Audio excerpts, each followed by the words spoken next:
Hello everyone, welcome to Siri talks 139. ముందుగా మన ఛానల్ని ఫస్ట్ టైం చూస్తున్న వాళ్ళు సబ్స్క్రైబ్ చేసి కూడా మర్చిపోకండి. అలాగే వీడియోని లైక్ చేసి షేర్ చేయండి. ఈ వీడియోలో గంగవ్వని బిగ్ బాస్ హౌస్ నుంచి బలవంతంగా పంపించారా, లేకపోతే నిజంగానే గంగవ్వకి హెల్త్ బాగాలేదా అనే విషయాల గురించి డీటెయిల్గా ఎక్స్ప్లెయిన్ చేస్తానండి. ఎవరో చెప్పిన మాటలు కాదు, డైరెక్ట్‌గా గంగవ్వే రీసెంట్‌గా ఇచ్చినటువంటి పాడ్‌కాస్ట్ ఇంటర్వ్యూలో చెప్పిన మాటల గురించి చెప్తున్నాను. అసలు గంగవ్వ ఏం చెప్పిందంటే, ఆ ఇంటర్వ్యూలో గంగవ్వ మాట్లాడుతూ, బిగ్ బాస్ నుంచి మళ్ళీ అవకాశం వచ్చేసరికి నేను ఈసారి బాగా గట్టిగా, స్ట్రాంగ్‌గా ఆడాలని చెప్పేసి వెళ్ళాను. ఇంతకు ముందు కంటే కూడా బాగా స్ట్రాంగ్‌గా ఉన్నాను హౌస్‌లో. ఎన్ని రోజులైనా సరే చాలా స్ట్రాంగ్‌గా ఉండాలని ఫిక్స్ అయ్యే వెళ్ళానయ్యా. వెళ్ళిన తర్వాత నాకు ఫుడ్ అయితే అక్కడ అస్సలు బాలేదు. సీజన్ 4లో ఫుడ్ అయితే చాలా బాగుండేది. అప్పటికప్పుడు ఫ్రెష్‌గా ఉండేది. కానీ సీజన్ 8లో ఫుడ్డు వారానికి సరిపడా ఫుడ్ ఒకేసారి చేసుకోవాలి. దానివల్ల నా హెల్త్‌కి అది సరిపడలేదు. ఎప్పుడు జీర్ణం కాకుండా అజీర్తిగా అట్లా ఉంటూ ఉండేది. దా ఫస్ట్ 3 వారాలైతే ఎలాగోలా నడిచిపోయింది. ఆ తర్వాత దసరా పండగొచ్చింది. బతుకమ్మ వేడుకలు కూడా చాలా ఘనంగా జరిగాయి. సింగర్ మంగ్లీ కూడా వచ్చి ఆడి పాడి వెళ్ళిపోయింది. ఎప్పుడైతే ఇంగా దీపావళి పండుగ స్టార్ట్ అవుతుందని అనుకున్నామో, ఆ పండుగ ముందు రోజు అటుకులతో చేసిన పోహా పెట్టారు. ఆ పోహా తిన్న దగ్గర నుంచి నాకైతే విపరీతంగా మోషన్స్ వచ్చాయి. ఇంకా అవైతే నా 3 రోజులున్నా కూడా తగ్గలేదు. నా తోటి కంటెస్టెంట్ అయినటువంటి అవినాష్ తోటి కూడా నా హెల్త్ బాలేదయ్యా, కొంచెం మోషన్స్ అవుతున్నాయి అని చెప్పాను. అదేం లేదులే అవ్వ, నీకు పోహా తినేసరికి నీ హెల్త్‌కి సరిపడలేదు. అందుకనే నీకు మోషన్స్ అయ్యాయి. ఇదేం పట్టించుకోబాకులే, లైట్ తీసుకో తగ్గిపోతుందిలే ఇంకొక 2 రోజుల్లో అని చెప్పాడు.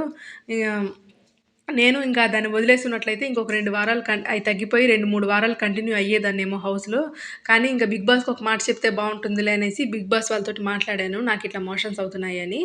ఇంకా వాళ్ళు సడెన్‌గా కన్ఫెషన్ రూమ్‌కి పిలిచారు.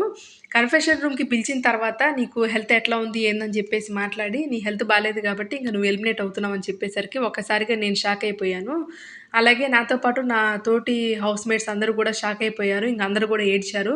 నేను కూడా టాబ్లెట్లు ఇస్తారు ఏమన్నా అట్లా అనుకున్నాను, కానీ ఇంక నా హెల్త్‌ని దృష్టిలో పెట్టుకొని పంపిస్తారని ఎక్స్‌పెక్ట్ చేయలేదు. బట్ ఇంక బిగ్ బాస్ చెప్పింది మనం పాటించాలి గదా, అందుకని వచ్చేసానని ఉన్నది ఉన్నట్టు కుండ బద్దలు కొట్టినట్టు చెప్పిందనమాట. ఇంకా తర్వాత మరి ఇంకా ఈ బిగ్ బాస్ హౌస్‌లో నీకు అందులో కంటే ఎవరిష్టం ఏంటి అని కొన్ని క్వెషన్స్ అడిగితే వాటన్నిటికి కూడా ఆన్సరు చెప్పింది గంగవ్వ. ఇంగా ఆ తర్వాతొచ్చేసి ఇంకా గంగవ్వ, "నువ్వు బిగ్ బాస్ అయితే ఏం చేస్తావు?" అని చెప్పేసి ఆ ఇంటర్వ్యూలో అడిగారనమాట. ఆ ఇంటర్వ్యూలో అడిగినప్పుడు ఇంకా గంగవ్వ అయితే, నేనే గనక బిగ్ బాస్‌నైతే బిగ్ బాస్‌లో ఉన్న వాళ్ళందరి చేత పొలానికి సంబంధించిన టాస్కులు పెట్టేదాన్ని. అప్పుడు ఒక్కొక్కళ్ళకి ఎలా ఆడతారు ఏంటని తెలిసేది అని చెప్పేసి గంగవ్వ మాట్లాడింది. అలాగే గంగవ్వని ఒక రూమర్ అయితే స్ప్రెడ్ అయింది గంగవ్వ.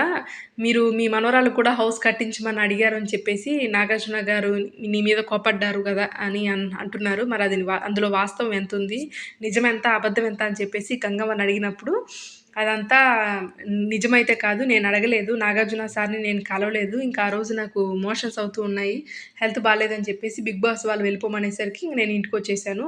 అందుకనే నేను స్టేజ్ మీదకైతే వెళ్ళలేదు. అంతేగాని నేను నాగార్జున గారిని హౌస్ కట్టించమని మా మనవరాలికి అడగను లేదు.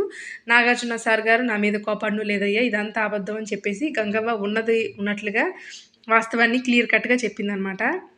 దీంతో ఇంక అందరికీ క్లారిటీ వచ్చుంటుంది. గంగవ్వ అసలు బిగ్ బాస్ హౌస్ నుంచి ఎందుకు బయటకొచ్చింది అనేది. ఏది ఏమైనా బిగ్ బాస్ వాళ్ళే బలవంతంగా పంపించేశారు. అంటే గంగవ్వ హెల్త్ బాలేదన్నది వాస్తవం అయినా కూడా, దానికి హౌస్ నుంచి బయటికి పంపించాల్సినంత కరెక్ట్ రీజన్ అయితే కాదు. ఇంకా బిగ్ బాస్ గూడా ఎండింగ్ స్టేజ్‌కి వస్తుంది కాబట్టి, ఇంకా మిగిలిన 3, 4 వీక్స్ బాగా క్రూషియల్ గాబట్టి, ఇటువంటి టైంలో ఇంకా గంగవ్వ హౌస్‌లో ఉన్నా కూడా గేమ్స్ అది పెద్దగా ఆడలేదు గాబట్టి, అందుకని ఆమెని ఈ 5 వారాలు అట్లా హౌస్‌లో ఉంచేసి, ఆ తర్వాత ఎలిమినేట్ చేశారని జెప్పేసి నాకనిపిస్తుంది. మరి మీకు ఏమనిపిస్తుందో కామెంట్స్ రూపంలో తెలియచేయండి. మరిన్ని వ్లాగ్స్ కోసం మన ఛానల్‌ని వాచ్ చేయండి. అలాగే సబ్స్క్రైబ్ జేసుకోవడం మర్చిపోకండి. Thanks for watching.